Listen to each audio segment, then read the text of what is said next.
A teoria que estamos sozinhos não é mais válida há muito tempo, principalmente em dias atuais, com essa grande quantidade de avistamentos de OVNIs que estão ocorrendo em todo o planeta. A maior parte dessas histórias, destes avistamentos e imagens, fica no primeiro degrau da escala. São aquelas luzes não tão fáceis de serem identificadas, mas que o movimento, as cores, os brilhos, nos levam a crer que não faz parte deste mundo, ou pelo menos não da tecnologia que conhecemos.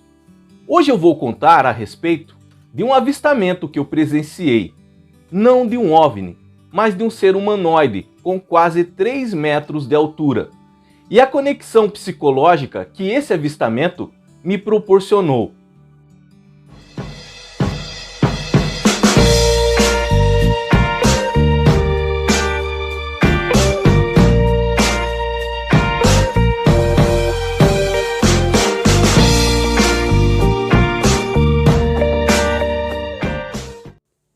Quando eu era criança, eu lembro que eu adorava, amava, sentar nos pés dos meus tios e meus avós e escutar ele contando aquelas histórias de mistérios, de acontecimentos que eles presenciaram, ouviram falar.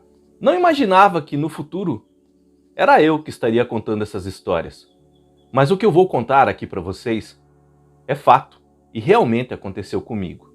Foi no início dos anos 2000. Na época, eu vivia com uma pessoa. Essa pessoa é jornalista. E nós morávamos numa região do interior de São Paulo. Região que eu amo de coração. Vale do Ribeira. Lá eu nasci e me criei. Infelizmente não moro mais lá hoje. E essa região, ela é toda cercada da Mata Atlântica. É uma região muito rica, tanto na flora como na fauna. E como disse, essa pessoa, por ser jornalista, era acostumada a cobrir os eventos entre as cidades que fazem parte dessa região. E às vezes esses eventos acabavam indo até tarde da noite. E como não tinha mais ônibus daí, que ligavam uma cidade a outra durante esses horários, eu pegava o carro e iria buscar. E num desses eventos, ligando a cidade de Sete Barras a Registro, no Vale do Ribeira, interior de São Paulo, era cerca de 1h, 1h30 da manhã. Estávamos voltando para casa. Uma pista de asfalto. E quando chegamos em determinada parte dessa pista, um pouco mais da metade já, do lado da pista, um ser humanoide com quase 3 metros de altura. No primeiro momento que eu bati o olho, eu já pude perceber que aquilo não era normal. Aquela altura não era normal. Esguio, parecia que estava com uma capa ou um manto preto, algo também protegendo a cabeça. Era muito, muito alto. Eu diminuí a velocidade do carro e quando fui me aproximando, os faróis acesos, eu senti um medo muito grande. Mas era um medo diferente. Eu estava conectado com aquela criatura, com aquele ser, com aquele humanoide. E sobre este medo, eu vou falar no final do vídeo, depois das descobertas que eu fiz a respeito. Neste instante em que o medo tomou conta de mim, eu fiquei em transe, paralisado, o carro em movimento. Então eu não conseguia tirar os olhos daquela criatura e ao mesmo tempo eu não conseguia falar, não saía palavras da minha boca. E eu fui com o carro bem devagar, enquanto ele também andava devagar no acostamento. A pessoa que estava comigo também viu. E à medida que o carro foi andando, eu não conseguia me mexer. Tinha o acostamento, passando o acostamento, já era um barranco. alguns pés de bananeira e o rio. Quando o carro saiu da pista, entrou no acostamento, se eu não tivesse uma pessoa do lado, pode ser que eu estava com o carro dentro do rio. Eu ia cair com o carro dentro do rio. Mas a pessoa, quando ouviu, acho que o barulho do pneu nas pedras e o solavanco que deu no carro caindo para o acostamento de terra, tá? Não era um acostamento de asfalto. Então acho que ela também em transe acabou despertando e deu um grito, Albin! E segurou no volante do carro. Nisso eu despertei e vendo um pé de bambu bem grande na minha frente e o carro indo para o barranco, eu coloquei o pé no freio. Então o carro parou e eu desliguei, mas os faróis ficaram acesos. Eu olhei para o retrovisor e eu vi ainda a criatura vindo, bem devagar. E aí eu falei para a pessoa que estava comigo, eu vou voltar. Eu ia manobrar o carro e realmente ia voltar e ia descer. Mesmo tendo ficado paralisado, eu iria fazer isso. Mas quem estava comigo sentiu muito medo e não me deixou. Ficou apreensiva também, assustada, e falou, não, vamos embora agora. E eu fiquei ali não sabendo o que fazer, acabei aceitando e fomos embora. Era cerca de 1h30 da manhã. Eu não consegui dormir nesta noite e por várias noites. Eu fui pesquisar a respeito de que se outras pessoas já tinham visto, pelo menos ali na cidade onde morávamos, na região, outras pessoas não viram. Mas eu descobri algo muito interessante. E a respeito da conexão psicológica, que eu entrei em transe com aquela criatura, fiquem comigo até o final que eu vou contar para vocês o que aconteceu durante aquele transe na minha mente. Mas é importante eu mostrar essas descobertas para vocês a respeito desse ser humanoide de quase 3 metros de altura. Eu achei uma matéria a respeito de um acontecimento em 27 de abril de 1987. Local, Pradelis, Cabardes-Alde, França. Era tarde. Um homem caminhando por uma estrada rural chegou a uma encruzilhada quando de repente viu uma figura enorme de 3 metros de altura atravessar a estrada à sua frente. O ser tinha braços longos e ombros estreitos. Ele usava botas escuras, uma máscara facial transparente e roupas como uma capa. O ser se movia em saltos rápidos e saltou para o meio do mato e desapareceu. A criatura que esse senhor viu na França no ano de 1987, ele viu na parte da tarde, era bem parecida com a que eu vi. Esse relato foi colhido por Denis Brice. O nome do projeto se chama Projeto Becassine. Denis Brice, ele é um engenheiro civil da Universidade de Marne-la-Vallée, em Bordeaux. E desde 1985 ele colhe esses depoimentos envolvendo a figura de seres humanoides no mundo inteiro. Não ficou só nisso. No Brasil também existe um relato muito famoso do Chico Xavier a respeito da mesma figura. As palavras de Chico. Uma vez eu estava indo de Uberaba a Franca, Ribeirão Preto, para visitar a irmã de Vivaldo, Eliana, que havia passado por uma cirurgia no coração nesta última cidade.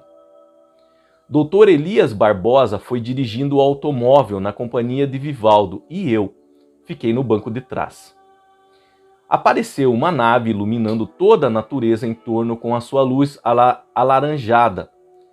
Ela pairou no ar sem tocar o solo e do meio dela saiu uma luz mais clara ainda, de onde desceu uma entidade alienígena. Ela tinha uma aparência humanoide com mais com muito mais alta. São palavras do próprio Chico aqui contando, tá? Cerca de 3 metros de altura e esquelética. Senti um medo instintivo e roguei ao Senhor que me afastasse daquele cálice de amargura que pressentia. Chico aqui, da mesma forma, se conectou com essa criatura. E é exatamente essas palavras que ele usou, um cálice de amargura, de medo. Fique até o final do vídeo comigo que eu vou contar a respeito dessa conexão. E para terminar, mais um relato, eu vou agora me diminuir aqui na tela para vocês verem uma imagem. Uma imagem em uma caverna de 8.000 anos atrás. Em 2018, uma equipe de arqueólogos fez uma descoberta inesperada na reserva florestal de Suaga, no centro da República Africana de Tanzânia. Seguindo rumores coletados junto às tribos de nativos, o grupo descobriu 52 abrigos de pedra contendo pinturas rupestres. Esse tipo de arte primitiva era usada por homens das cavernas milhares de anos atrás, representando uma das primeiras, se não a primeira forma de expressão artística do ser humano. Então os nossos ancestrais, o que eles viam, eles pintavam nas paredes. Se eles viam um boi, eles pintavam um boi. Se eles viam, por exemplo, um grande felino, eles pintavam um grande felino.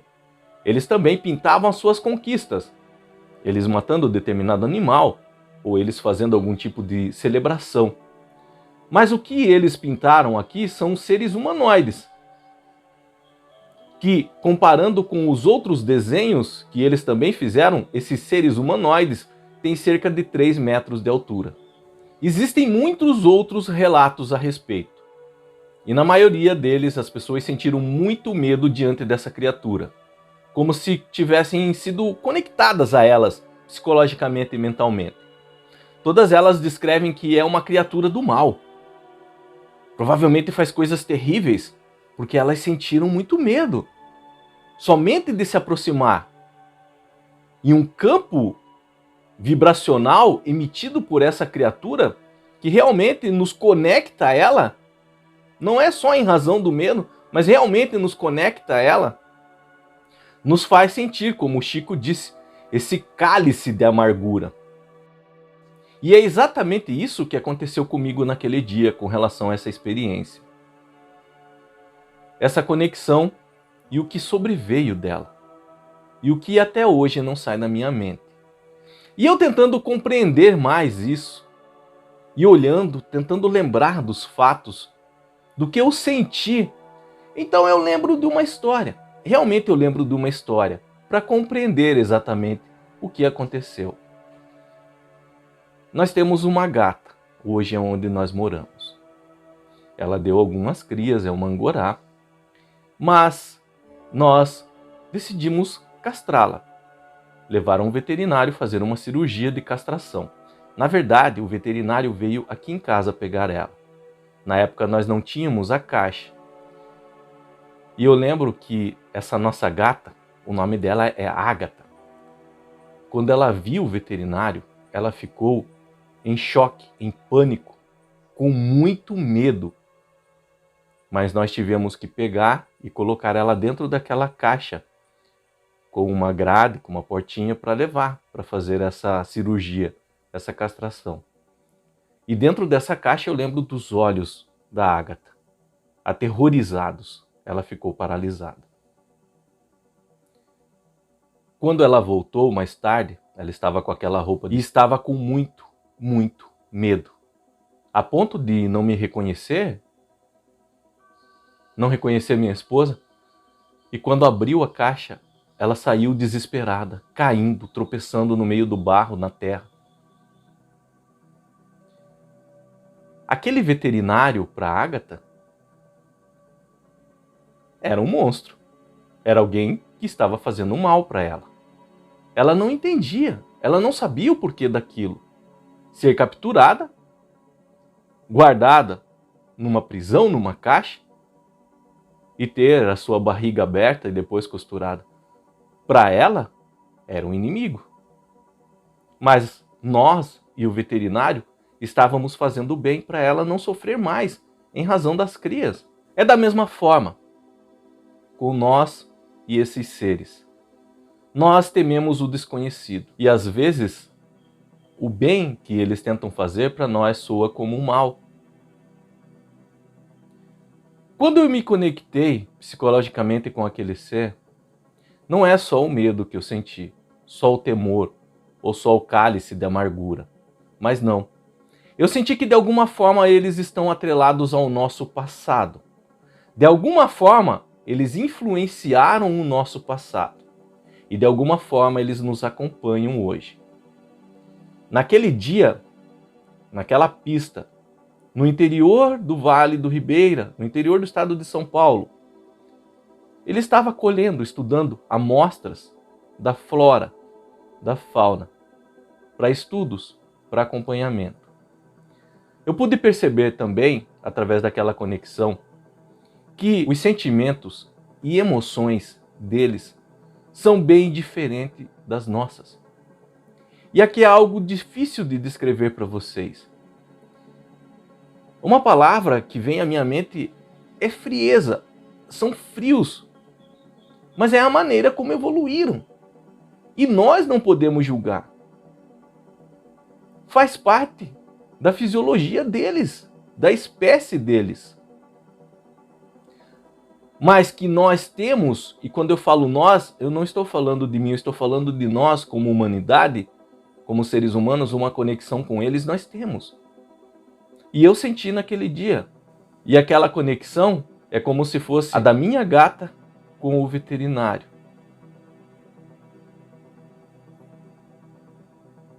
Ela não sabia, mas ele estava fazendo o bem para ela. E nunca vai saber que naquele dia ela estava recebendo o bem. Foi a mesma coisa e é a mesma coisa conosco. Temos medo do que não conhecemos, isso é natural. Mas naquela conexão realmente eu pude sentir que eles estão atrelados e influenciaram o nosso passado. Nos acompanham e provavelmente influenciarão o nosso futuro. Essa região do interior do estado de São Paulo, Vale do Ribeira, como eu disse para vocês, ela é muito rica em fauna e flora, por ser totalmente cercada pela Mata Atlântica. E a quantidade de avistamentos que ocorrem ali é muito grande. Se vocês forem conversar com pessoas que moram no interior, nas reservas, vocês vão ouvir muitos relatos parecidos com este. Mas, para quem presencia, é algo que nunca mais esquece. Depois desta experiência, eu tive alguns sonhos que envolveram essa conexão mental, psicológica, que foi firmada com aquele ser. Eu pude entender mais algumas coisas segundo o ponto de vista deles. Mas aqui já é um outro vídeo, é uma outra história. E por hoje ficamos por aqui.